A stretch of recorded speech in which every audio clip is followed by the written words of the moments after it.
지난 목요일 제가 그 NCMN 기업 교회 분양식에 참석을 했습니다. 많은 사람들이 그곳에 모여가지고 이제 예배와 경배와 찬양으로 모임을 시작했습니다.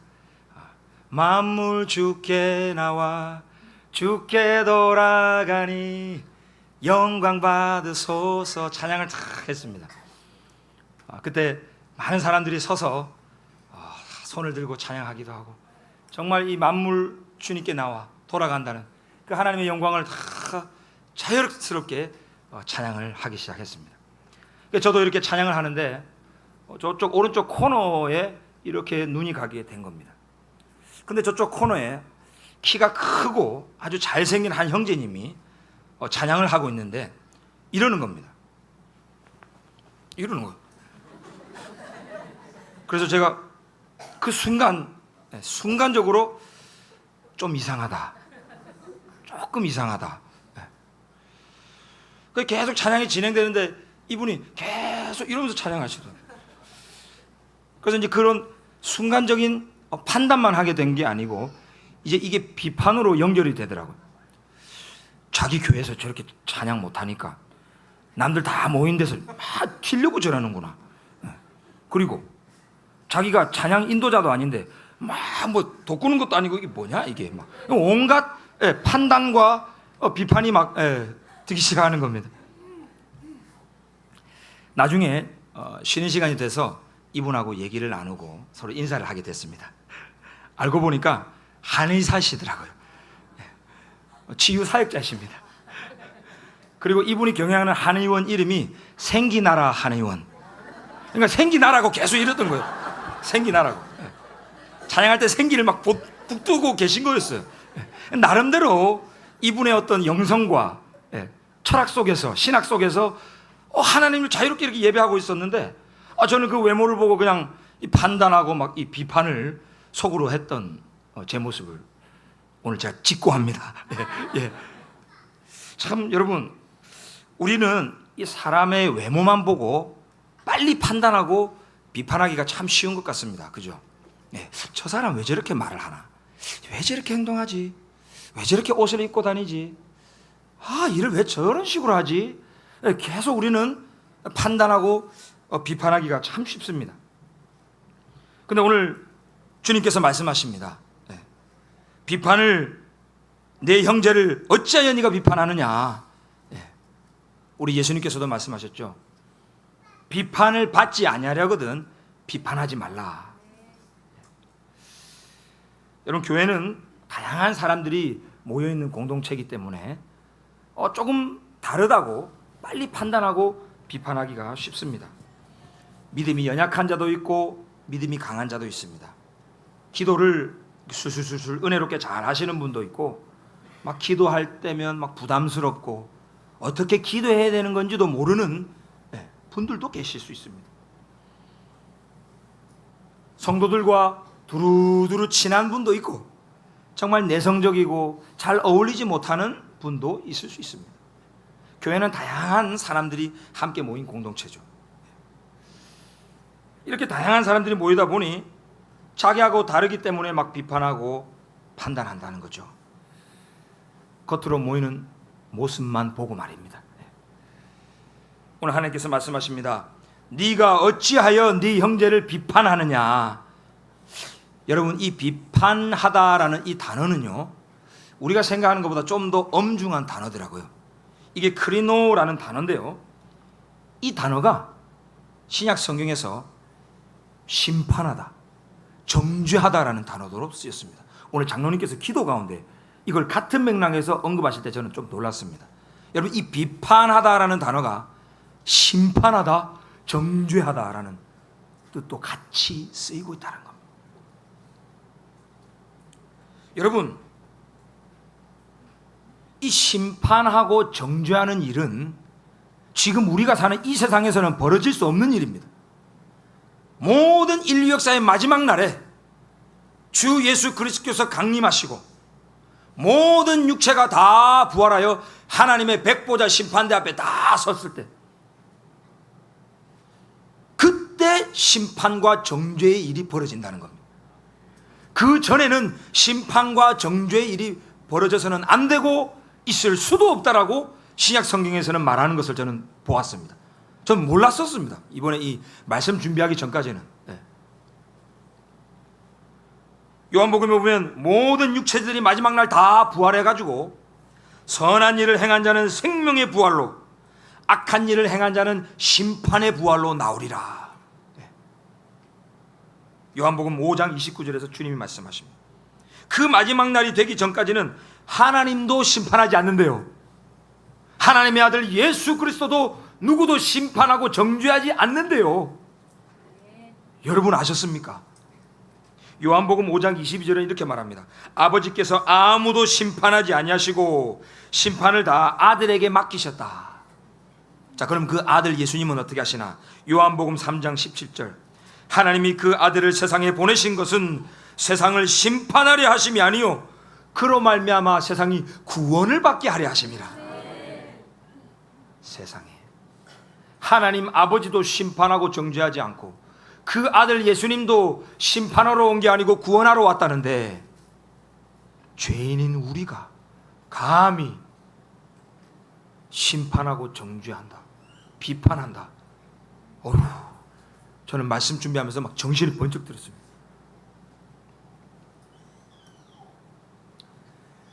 (1세기) 당시 이 로마서를 받았던 그 로마 교회 성도들도 다양한 사람들이 모여있는 공동체였습니다. 그래서 서로 다른 신앙의 모습을 보면서 너희는 왜 이거 먹냐, 매 절기를 그렇게 지키냐, 너희는 왜 그렇게 이 날을 막 더 중시 여기고 이러느냐, 이러면서 서로 신앙의 그 모습들이 다르다고 비판하고 정죄했던 것이죠. 여러분, 이들은 과연 누구였을까요? 사도 바울이 이 본문에서 말하는 믿음이 연약한 자, 누구를 말하는 거예요? 채소를 먹는 자, 모든 것을 먹는 자들, 도대체 누구와 누구를 지금 비교하고 있는 걸까요? 남의 하인은 누굽니까? 나를 중히 여기는 자들, 도대체 누구를 로마서에서는 말하고 있는 걸까요? 로마서를 연구하는 이 많은 학자들은 이들이 바로 유대인들이다, 유대인들과 이방인들의 지금 관계를 말하는 것이다, 그렇게 말하더라고요. 실제로 로마서 전체를 보면 이 유대인과 이방인이라는 단어가 지속적으로 나오는 거 여러분 보셨죠? 유대인과 이방인의 지금 영적 상태는 어떠한가? 영적으로 비교합니다. 혈통적으로 비교합니다. 또 하나님의 그 맺으신 언약의 개념에서 서로 이 두 부류의 사람을 비교하고 있습니다. 자, 이제는 이들이 이제 어떻게 살아야 하는가? 12장부터 말씀을 하죠. 국가에 대한 의무, 이웃에 대한 의무, 성도에 대한 의무를 말씀하는 것입니다. 이 유대인들과 이방인들이 함께 협력하여 어떻게 이 세상에서 살아내야 하는가, 그것을 말씀하고 있는 것이죠. 그래서 오늘 본문은 두 가지 관점에서 적용을 할 수 있습니다. 첫 번째는 이방인인 우리 한국 사람들이 저 유대인들을 어떻게 대해야 되는가, 어떻게 선교해야 되는가, 그 선교 전략이 오늘 본문에 나와 있습니다. 그리고 우리 교회 공동체 안에 함께 형제 자매 된 우리끼리 어떻게 서로 대해야 되는가, 이 성도의 윤리를 또 말씀하죠. 저는 오늘 1절부터 12절까지 이 유대인의 선교 전략적인 관점에서 좀 더 깊이 보기를 원하는 것입니다. 자, 여러분, 믿음이 연약한 자를 너희가 받되 그의 의견을 비판하지 말라 그럽니다. 여러분, 믿음이 연약한 자는 누구를 말하는 걸까요? 이들은 채소만 먹느니라 그랬습니다. 채식주의자들을 말할까요? 채소만 먹는 사람들이 믿음이 약하다. 여러분, 이 로마 교회 구성원들이 어떻게 구성이 됐는지 역사를 좀 우리가 알 필요가 있는데요. BC 63년, 그러니까 우리 예수님 오시기 약 60년 전에 이 로마의 폼페이우스 장군이 예루살렘을 점령했습니다. 그리고 많은 유대인들을 노예로 잡아 끌어갔습니다. 그리고 로마의 그 큰 강 티베르 강 주변에 다 이 노예들을 풀어놓은 겁니다.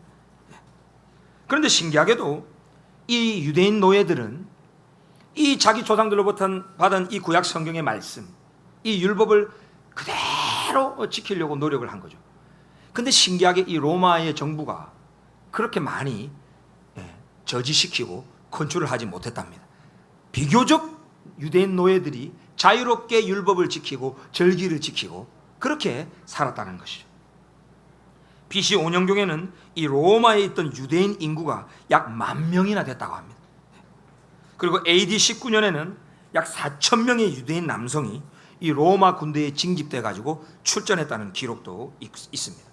그 이후에 유대인 인구가 급증했습니다.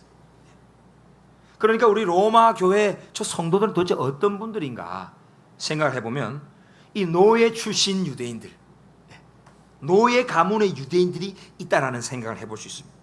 그리고 거기다가 나중에 이제 우리 예수님 오시고 승천하시고 이제 오순절날 이 예루살렘에 왔던 이 로마의 유대인들 복음을 듣게 됩니다. 구원의 좋은 소식을 듣게 됩니다. 그리고 복음 들고 다시 건너가서 로마 그 성도들 교회 구성원이 또 됩니다. 또 글라디우스 황제 때 이 유대인들과 이 메시아닉 유대인들, 크리스찬 유대인들, 신자들과 불신자 사이에 소동이 벌어집니다. 그리스도 때문에 막 소동이 벌어집니다. 그래서 글라디우스 황제가 추방합니다. 로마에서 유대인들 다 추방하죠. 그래서 사도행전 18장 2절에 보면 이 브리스길라와 아굴라가 그때 추방돼 가지고 사도 바울을 만난 그 기록이 되어 있죠. 근데 이 네로 황제가 이제 올라가면서 추방됐던 유대인들을 다시 로마로 들어올 수 있게 허락을 했습니다. 그래서 추방됐던 유대인들이 다시 또 로마로 들어가면서 이 로마 교회 안에 유입된 거죠. 그러니까 로마 교회 성도들은 유대인들과 이방인들, 믿음이 약한 자와 강한 자들, 제대로 정말 믿지 않는 자들, 뭐 다양한 그룹이 이방인들과 함께 지금 섞여 있는 겁니다. 자, 이런 성도들이 있는데 그 중에서 이 믿음이 연약한 자는 채소만 먹는다. 유대인 확률이 높죠. 아마 다니엘과 그 세 친구가 바벨론 제국에 가서 고기 안 먹겠습니다. 우리는 야채만 먹겠습니다. 그랬잖아요. 뭔가 그 먹는 것을 조절하고 하나님 앞에서 뭔가 경건을 유지하려고 했던 유대인들이 아닐까 생각해 봅니다. 자, 그러면 믿음이 있는 자는 누굽니까? 믿음이 있는 자는 모든 것을 먹을 만한 믿음이 있대요. 이방인을 말하는 겁니다. 이방인은 이 구약의 그 율법, 다이어터리 로우, 이 식단법에 그렇게 저촉을 안 받거든요. 근데 유대인들은 뭘 먹어야 된다, 먹지 말아야 된다, 이게 말씀에 많이 있잖아요. 이 코셔라고 하죠. 카셰르 법이 있기 때문에 돼지고기 안 먹습니다. 제가 예루살렘에 살면서 돼지고기 너무 먹고 싶었는데 없어요. 유대인 마켓 가면 없습니다. 아랍 마트 가도 없습니다. 아랍인들이나 유대인들이나 이 아브라함의 혈통의 자손들이라 그런지 돼지고기 안 먹더라고요. 그래서 이방인이 운영하는 러시아 마켓 가면 돼지고기 있습니다. 다음에 이스라엘에서 돼지고기 먹고 싶으면 러시아 마켓 가시면 됩니다. 그리고요, 이 이스라엘 앞바다 지중해에 가면요, 개들이 잡힌답니다. 개들. 저도 한 마리 잡아봤습니다. 이 꽃게 있죠. 꽃게가 제법 큰 게 올라왔어요. 근데 유대인들이 와 뭐냐고 막 와요. 그래서 막 신기하다고 물어봐요. 너 이거 먹니? 왜? 먹는다고. 이거 너무 맛있는 거라고. 그러니까 그러냐고. 우리 유대인들 안 먹는데 그래요. 유대인들 게 안 먹습니다. 해저에 바다 수면 바닥에 사는 거는 아무래도 오염도 좀 되고 침전물 먹고 살고 이러니까 안 먹는 거죠. 그래서 비늘 있는 고기는 먹게 돼 있잖아요. 율법에 보면 비늘 있는 고기는 주로 수면 위에 왔다 갔다 하는 고기들. 근데 이 수면 밑에 사는 고기들, 장어, 깨, 뱀장어 이런 걸 안 먹습니다. 또 요단강에 가면 메기들이 제법 큰 것들이 나온대요. 저는 못 가봤는데 이 메기들이 한국 사람이 다 잡아요. 유대인들이 안 먹으니까 메기는 한국인 거다 이래가지고 막 비늘이 없잖아요. 바닥에 살잖아요. 그러니까 모든 것을 먹을 만한 믿음이 있는 자, 이방인을 말하는 거죠. 그러니까 이방인들과 유대인 사이에 이게 막 서로 막 먹는 걸로 막 비판하고 정죄하고 이런 일이 있었다는 거죠. 또 여러분, 그래서 말하는 거죠. 먹는 자는 먹지 않는 자를 업신 여기지 말고 먹지 않는 자는 먹는 자를 비판하지 말라. 이는 하나님이 그를 받으셨습니다. 먹고 안 먹고 이런 걸로 하나님 백성이 된다 안 된다 갈림되는 게 아닌 거란 거죠. 하나님이 다 받으셨다는 겁니다. 또 4절에 말하죠. 자, 같이 한번 읽어볼까? 4절 시작. 남의 하인을 비판하는 너는 누구냐? 그가 서 있는 것이나 넘어지는 것이 자기 주인에게 있음에 그가 세움을 받으리니 이는 그를 세우시는 권능이 주께 있음이라. 예. 여러분, 이 남의 하인, 남의 종 이런 뜻이죠. 누구를 말할까요? 예, 유대인을 말한다라고 볼 수 있습니다. 왜냐하면 로마서 3장 2절에 유대인의 나음이 무엇이냐 사도 바울이 말하면서 그들은 하나님의 말씀을 맡은 자다. 예. 구약 성경, 신약 성경 다 유대인들이 하나님의 말씀 받아서 기록하고 다 보존해 놓은 거죠. 그게 우리 이방인 손에 들어온 겁니다. 예. 아마 누가복음의 저자 누가는 이방인이었던 것 같아요. 예. 그 외에 다 65권 다 유대인들입니다. 하나님의 말씀의 종들입니다. 하나님의 하인들입니다. 예. 또 갈라디아서 4장 3절에도 유대인들을 어떻게 말하냐면 세상의 초등학문 아래에서 종노릇 하는 자다 그런 말입니다. 예. 다시 말하면 이제 예수님께서 오셔서 이제 십자가에서 다 이루셨는데, 그러니까 이제 유대인들아 이제 자유로운 아들로서 이제 자유롭게 율법을 지켜도 된다. 조금 융통성을 부리면서 율법을 지켜도 되는 너희들이 이제 자녀가 됐다. 근데도 아직까지도 그거 모르고 계속 초등학문 배우듯이 그렇게 율법에 종노릇 하고 있느냐 두려워하면서 말이야. 지금 그 얘기하는 거죠. 어떤 남의 하인, 남의 종, 유대인들을 말하는 것 같습니다. 그리고 이 남의 하인을 이렇게 말합니다. 넘어지는 것이 자기 주인에게 있음에 그가 세움을 받으리니 이는 그를 세우시는 권능이 주께 있음이라. 여러분, 로마서에서 많이 들어본 말 아닙니까? 로마서 11장 12절에 이렇게 말하죠. 저들의 넘어짐이 세상의 풍성함이 되었다. 다시 말하면 유대인들이 복음 앞에서 펑 넘어진 겁니다. 그런데 이것이 이방인에게 복음이 확 가가지고 세상의 풍성함이 됐다는 겁니다. 하영조 목사님은 이것을 도미노로 비교해서 설명하시죠. 도미노가 딱딱딱딱딱 서 있는데 첫 번째 도미노가 탁 넘어지니까 다다다다닥 넘어지면서 쫙 가듯이 유대인들이 복음 앞에서 팍 불신함으로 넘어지니까 이 복음이 이방 땅으로 다다다다다닥 가가지고 세상이 풍성하게 되는 거라는 거예요. 하나님의 섭리라는 겁니다. 이 유대인들 즉 장감람나무에서 꺾인 자들이지만 그들의 불신 때문에 꺾였지만 그들이 불신에 머무르지 아니하면 접붙임을 받으리니. 예, 꺾여가지고 넘어졌지만 다시 일어서서 접붙임을 받을 거라는 겁니다. 예, 그렇게 접붙임을 받으니 이들을 접붙이실 능력이 하나님께 있음이라. 예, 똑같은 말이잖아요. 넘어지는 것이 자기 주인에게 있음에 그가 세움을 받으리니 이는 그를 세우시는 권능이 주께 있음이라. 예, 뭔가 지금 유대인을 말하는 거죠. 예. 자, 여러분 5절과 6절을 또 한번 읽겠습니다. 5절 6절 시작. 어떤 사람은 이 날을 전날보다 낮게 여기고 어떤 사람은 모든 날을 같게 여기나니 각각 자기 마음으로 확정할지니라. 나를 중히 여기는 자도 주를 위하여 중히 여기고 먹는 자도 주를 위하여 먹으니 이는 하나님께 감사하며 먹지 않는 자도 주를 위하여 먹지 아니하며 하나님께 감사하느니라. 아멘. 여러분, 이 날을 전날보다 낮게 여기는 유대인들, 안식일, 그죠? 안식일, 얼마나 중시 여기는지 모릅니다. 이 금요일 저녁 딱 해질 때부터 샤바트, 안식일이 시작됩니다. 그리고 토요일 해질 때까지 요 시간이 안식일입니다. 예루살렘에 살면서 이 안식일을 지키는 유대인들의 모습을 보면서 처음에는 많이 비난했습니다. 한 번은 집에 있는데 유대인 청년 3명이 저희 집에 찾아온 겁니다. 그리고 자기 집에 도와달래요. 하베르셀리 아타야 홀라 보포 왜 아사라 함시바카셀리 그래요. 우리 집에 와서 좀 도와줄 수 있니? 그래서 제가 오케이 이러고 갔죠. 갔더니 이 샤바트 저녁인데요, 안식일 저녁인데 전자레인지 옮기다가 코드가 턱 뽑힌 거예요. 전자레인지 이렇게 옮기다가 전기 코드가 딱 뽑힌 거예요. 그러니까 이거 좀 꽂아달래요. 그래서 꽂아줬어요. 그래서 제가 zew?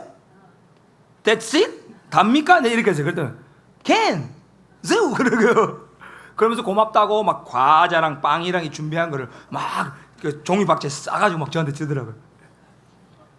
그러니까 처음에는 사실 그런 적이 한 3-4번 있었습니다. 네. 그러니까 제가 이 가정에 가가지고 제가 예수 믿는 사람이다. 나 이방인이지만 너희들의 메시아 예수 그리스도. 그 예수님 때문에 너희들의 그 이스라엘의 하나님 나 섬기는 사람이다. 네. 이러면서 어떻게든지 더 도와주고 친절을 베풀려고 했습니다. 이분들이 처음에는 아니 이런 것까지 노동으로 생각하고 너무한 거 아니냐. 제가 좀 비판하고 했던 것 같아요. 근데 저들의 열정을 보게 됐습니다. 네. 안식일에 아무 일도 하지 말라. 노비나 짐승이나 아무 일도 하지 말라는 그 하나님의 말씀, 그 구약의 그 성경 말씀 지키려고 저렇게 발버둥 치는 거죠. 그리스도께서 이제 다 이루신 그 자유를 사실 모르고 있는 거죠. 못 누리는 거죠. 이 날을 전날보다 중히 여기는 자들이 있습니다. 또 어떤 사람은 모든 날을 같게 여깁니다. 이방인들이죠. 월요일이나 토요일이나 뭐 일요일이나 다 주님의 날입니다 하면서, 그죠? 예. 그러니까 서로 뭐 날 지키는 걸로 비난하고 정죄하지 말라는 겁니다. 먹는 걸로 또 따지지 말라는 거죠. 나를 중히 여기는 자도 주를 위하여 하나님 위해서가 하는 거고, 먹지 않는 자도 주님을 위해서 안 먹고 저렇게 하는 건데 왜 너희들이 저렇게 비난하고 정죄하느냐 말씀하는 겁니다.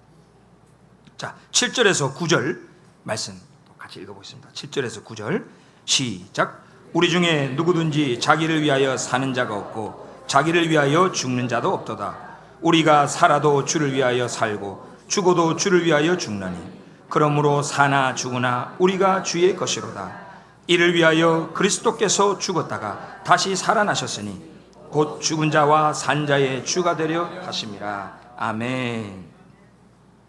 여러분, 유대인이나 이방인이나 모든 인간들은 다 창조주 하나님이 지으신 자들입니다. 그죠? 하나님이 지으신 자를 우리가 비난하면 그 지으신 하나님을 비난하는 것이 되죠.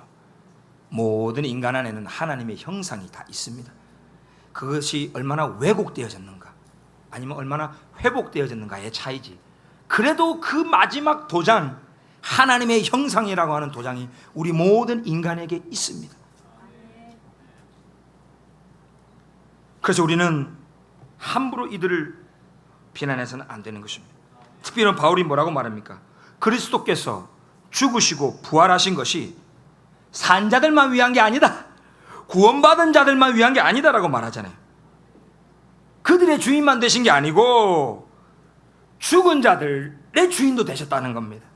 즉 구원받지 못한 그 인간들도 그들의 주인이 예수 그리스도라는 겁니다. 모든 인간의 주가 되신 예수 그리스도. 우리는 이것을 알아야 됩니다. 예수 그리스도께서 십자가에서 대속의 죽음을 죽으시고 다시 부활하신 것이 구원받은 자들, 산 자들만 위한 게 아니고 죽은 자들도 위하여 죽으시고 부활하신 것. 모든 세상을 위하여 죽으시고 부활하신 줄 믿습니다. 이 좋은 소식을 믿느냐 믿지 않느냐는 하나님의 주권의 영역이라는 겁니다. 이 좋은 소식을 받아들이느냐 배척하느냐는 하나님이 그 사람에게 은혜를 주시느냐 아니면 그 은혜 선물을 안 주느냐의 하나님의 일입니다. 우리는 모릅니다. 그러나 하나님께서 이미 행하신 이 좋은 소식을 우리는 전해야 될 임무가 있습니다. 우리가 살아도 주를 위하여 살고 죽어도 주를 위하여 죽나니 사나 죽으나 다 주의 것이다.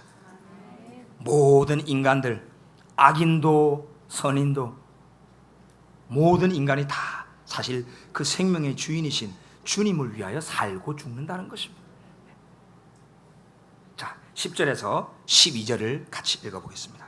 10절에서 12절 자, 같이 있습니다. 네가 어찌하여 네 형제를 비판하느냐? 어찌하여 네 형제를 업신 여기느냐? 우리가 다 하나님의 심판대 앞에 서리라. 기록되었으되 주께서 이르시되 내가 살았노니 모든 무릎이 내게 꿇을 것이요 모든 혀가 하나님께 자백하리라 하였느니라. 이러므로 우리 각 사람이 자기 일을 하나님께 직고하리라. 아멘. 바울도 말하지요. 우리 모든 인간이 다 하나님의 심판대 앞에 선다. 그때 다 직고한대요. 그때 다 나는 이렇게 하나님 선한 일을 행했습니다. 하나님 말씀에 기록해서 저는 그거 지키려고 한 것뿐입니다. 세상에서 그렇게 사람들이 저를 비난했는데요. 그래도 성경에서 기록했으니까 이거 지키려고 제가 한 겁니다. 다 직고한대요. 유대인들도 하나님께 직고하고 이방인들도 직고하고 모든 인간이 다 직고하고 그 행위를 다 듣고 보고 하나님이 심판대 앞에서 결정을 하는 겁니다. 생명의 부활이냐 심판의 부활이냐. 그 마지막 날이 되기 전까지는 절대로 우리는 그 어느 누구도 비판하고 판단하고 정죄해서는 안 되는 것입니다. 여러분 특히 우리 바울은 이렇게 말합니다. 네가 어찌하여 네 형제를 비판하느냐. 형제래요. 형제. 여러분 로마에 있던 성도들 다 한 형제라는 겁니다. 유대인이나 이방인이나. 에베소서에서는 유대인과 이방인이 한 세 사람이 되었대요. 뭐 이들이 뭘 잘해서 되고 이들이 뭐 믿어서 한 세 사람 되고 뭐 이들이 아주 훌륭한 뭘 해서 된 게 아니고 예수 그리스도께서 행하신 일 때문에 한 세 사람이 됐대요. 됐대. 이미 이루어졌다는 겁니다. 십자가로 원수된 것, 즉 유대인과 이방인이 원수된 것이 파해졌다. 십자가로 그 원수된 것을 소멸하사 하나 되게 하셨다. 했다라는데 우리는 계속 조건을 달아요. 네가 이렇게 좀 하면 우리가 한 형제 될 수 있다. 조건문 달지 마십시오, 여러분. 그리스도께서 이미 행하신 좋은 소식을 전파하는 겁니다. 이 좋은 소식을 이제 받아들이느냐 안 받아들이느냐는 하나님의 주권의 영역입니다. 우리가 할 임무는 이미 행해진 이거를 나타내고 그들을 한 형제로 자매로 받아들이는 것이 중요합니다. 저들을 받아들이는 것이 죽은 자가 다시 사는 것이 아니면 무엇이리요? 바울이 말하는 겁니다. 사랑하는 성도 여러분, 우리 사도 바울은 아직도 복음을 믿지 못하고 구원의 자유를 누리지 못하고 있는 저 유대인들 내 형제다 부릅니다. 9장 3절에 나의 형제 곧 골육의 친척을 위하여 내 자신이 저주를 받아 그리스도에게서 끊어질지라도 원하는 바로다. 여러분, 우리 한민족이 한 형제입니다. 그리스도 예수 안에서 우리는 한 형제 되었습니다. 하나님께서 그 아들을 세상에 보내사 복음으로 하면 저 유대인들이 원수라고 말해요. 로마서에서 나오죠, 그죠? 저 유대인들은 복음으로 하면 원수요, 택하심으로 하면 조상들 때문에 하나님의 사랑을 입은 자들이다. 바울이 말합니다. 유대인들과 우리는 원수지간이었는데 예수 그리스도의 십자가로 그 원수된 것을 허물어 버렸대요. 한 세 사람이 되었대요. 한 형제로 자매로 우리가 받아들이고 그들을 사랑으로 우리가 이 좋은 소식을 전할 때에 그들의 마음은 부드러워지게 될 줄 믿습니다. 그때 그들은 이들이 믿는 예수가 바로 메시아구나.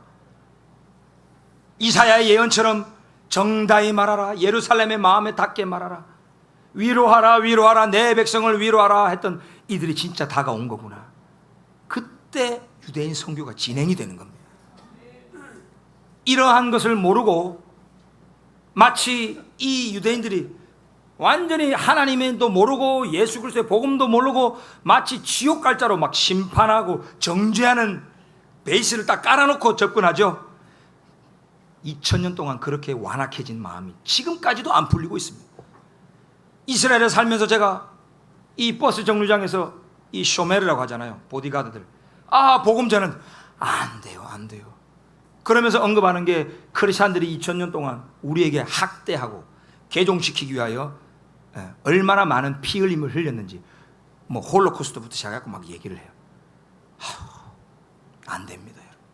오늘 본문에는 유대인 선교 전략이 이렇게 나와 있는 것입니다. 여러분 또 말씀합니다. 어찌하여 네 형제를 업신여기느냐. 여러분 업신여기는 게 얼마나 무서운지. 자, 오늘 본문을 잠깐 접어놓고 잠언 14장 말씀을 한번 보겠습니다. 잠언, 제가 가진 구약 성경은 925쪽인데요 925쪽 잠언 14장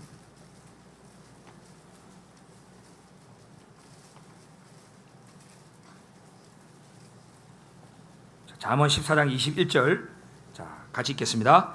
이웃을 업신여기는 자는 죄를 범하는 자요 빈곤한 자를 불쌍히 여기는 자는 복이 있는 자니라. 아멘. 이웃을 업신여기는 자는 죄를 범하는 자랍니다. 여러분 업신여긴다는 것은 look down 한다는 거죠. 아래로 내려다 본다는 걸 말합니다. 딱 이렇게 경제적 배경으로 판단하고 외모로 판단하고 저 사람의 지금 하는 행위를 보고 쫙 깔아보는 겁니다. look down 하는 겁니다. 여러분 이 업신여기는 거는 죄를 범하는 거래요. 오늘 장로님 기도에서 또 이 눈빛도 또 언급 또 하셨어요. 우리 이 눈빛이 업신여기면 이건 죄입니다. 저는 속으로 아니 하나님 눈 좀 살짝 깔아볼 수도 있지. 그거 가지고 죄라고 말씀하시면 매 눈을 이렇게 하고 다녀야 됩니까? 근데요 거룩하신 하나님의 아들 만유의 주이신 예수 그리스도께서 하나님 보좌 우편에서 업신여기는 인간을 딱 보면서 뭐가 보이는지 아십니까? 그 눈 속에 들보가 보입니다. 들보가 큰 장대가 밑으로 사람을 탁 깔아보는, 업신여기는 그 들보를 딱 예수님 보고 네 눈에 들보는 보지 못하느냐 예수님이 말씀하십니다. 우리 눈빛 조심해야 됩니다. 교회에서나 가정에서나 기업에서 우리 주변 이웃을 볼 때 이 업신여기면요 하나님이 볼 때 그 교만입니다. 예수님 볼 때 막 들보가 막 이렇게 막 내려오는 겁니다. 업신여기면 안 됩니다. 잠언 15장 5절도 한번 읽어보겠습니다. 잠언 15장 5절. 자, 시작. 아비의 훈계를 업신여기는 자는 미련한 자요 경계를 받는 자는 슬기를 얻을 자니라. 우리 자녀 되시는 분들 아멘이십니까? 아버지의 훈계를 업신여기는 자는 미련한 자래요. 아버지가 책망합니다. 훈계합니다. 근데 그거를 아버지는 그것도 모르고 뭐 아버지 알고 나한테 지금 저러시나 막 이렇게 업신여기는 아들 딸들은 미련한 자래요. 미련한 자. 자, 여러분 본문으로 돌아가겠습니다. 네가 어찌하여 네 형제를 비판하느냐 어찌하여 네 형제를 업신여기느냐 우리가 다 하나님의 심판대 앞에 서리라. 사랑하는 성도 여러분, 우리는 구원을 생각할 때에 너무 편협하게 생각해 왔던 것 같습니다. 나와 하나님과의 1:1 관계만 잘 되면 나는 구원받았다. 내가 예수 그리스도를 믿었으니 이제 죄 용서함 받고 이제 내가 죽으면 천국에 간다. 이렇게 하나님과 나와의 이 1:1 관계만 생각해 왔던 것 같습니다. 그런데 성경은 그렇게 말하지 않습니다. 하나님과의 관계뿐만 아니고 우리의 성도들과의 관계, 형제들과의 관계, 우리 이웃과의 관계, 인간관계가 구원에 직결된다고 말씀합니다. 예수님께서 뭐라고 말씀하셨어요? 너희가 네 형제를 향하여 라가를 하는 자는, 라가 이게 바보란 뜻입니다.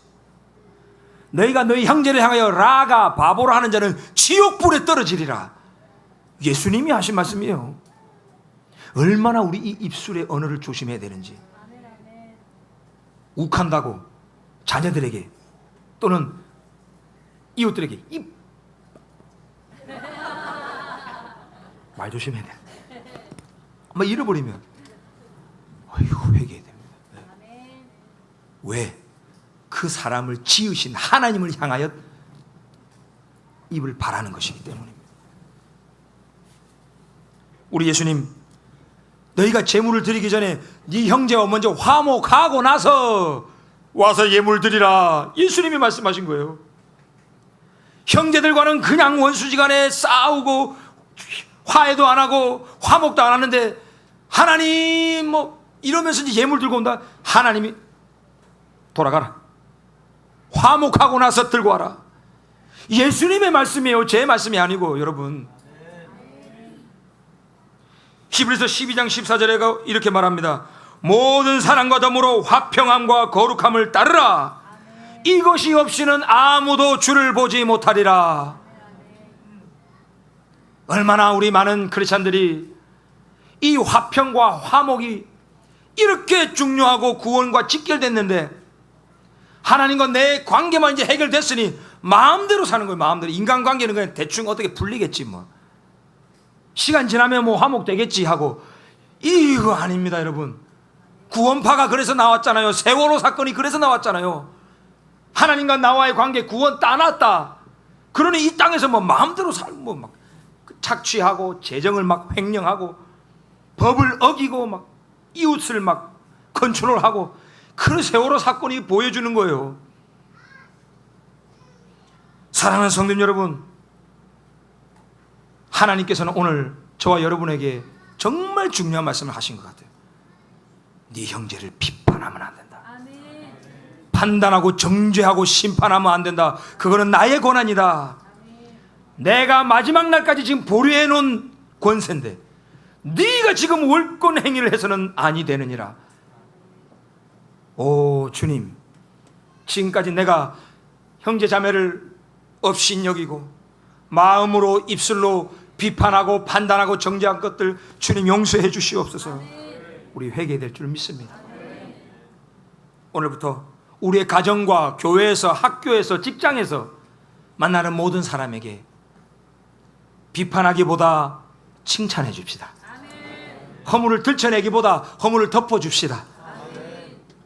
용서 안 하고 끝까지 그 앙금을 품지 말고 용서합시다.